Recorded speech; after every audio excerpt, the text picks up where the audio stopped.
Okay. Well, this was exciting for me. This came today. This is the one we did yesterday, yesterday, and you've seen this one. But this one is the one that came in the mail today. When I saw this one on eBay, I was drawn by something that to me was very important, or potentially very important, and I'm going to show you what it is. I already have the thing apart. This is the earliest known example of this player to my knowledge. And let me show you what's going on with this. If the person who sold this on eBay had not shown this picture, I probably wouldn't have gone for it. Look at the serial number, 2766. This was built before the introduction to the public of this player. The date codes of the parts bear that out. The output transformer 852, that's 1948, the 52nd week. These weren't released to the public until April of 49. So this is 4 months before the release. The electrolytic capacitor has a date code of the 47th week of 1948. Again, 4 months before, and this was in December of 1948. The main drive motor, we're going to take a look at that here. Okay. The main drive motor, let's get this, I just have to be careful not to bust this thing. The main drive motor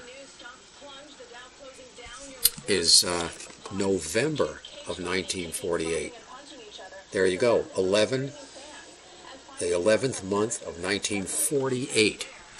It leads me to believe that this one was probably sent, it was either owned by an RCA employee. It could have been sent to a distributor as a pre-release example of what's to come, because this was still back in what they called the Madam X days. They called the project Madam X until they told the public what the whole thing was all about. If you ever want to read the advertisements, you get a hold of some old National Geographic magazines and look in the front, the advertising section, and you'll see they tease you with Madam X. You know, coming soon, Madam X. Well, that's what the code name for this project was. Interesting what was wrong with this thing. The tone arm was frozen. The shaft was frozen in the bore here when I got this. It would not move at all, not even with a pair of pliers. I had to heat this with a cigarette lighter and get it really smoking hot, and then dribbled some oil in it and just worked it back and forth until I finally got the shaft to where it could be pulled out like that. And that led me to look at the crystal, the cartridge, and what we have on the cartridge, which would have been the freshest part in this thing. And we have, I don't even know if you can see it, but there it is, 9/49/908. That is February of 1949, 2 months before release date. So as I said, this is probably, in my opinion, it may well be the earliest known surviving model of this record player.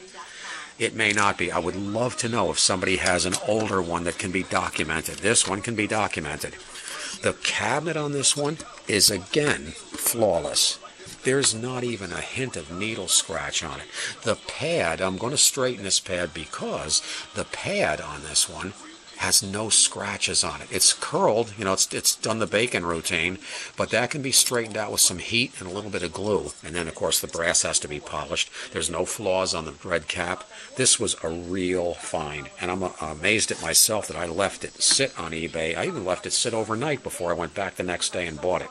So this is a very important find, and I'm thrilled to get it. And it's there's its companion. Its companion now has a new home.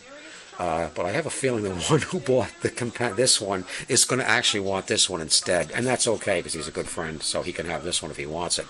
But anyway, I thought you'd like to see this. So we're really going gung-ho on these RP168-based record players. But I love them. And this one's going to be okay. As I said, that worst part is over now. And this will restore very soon.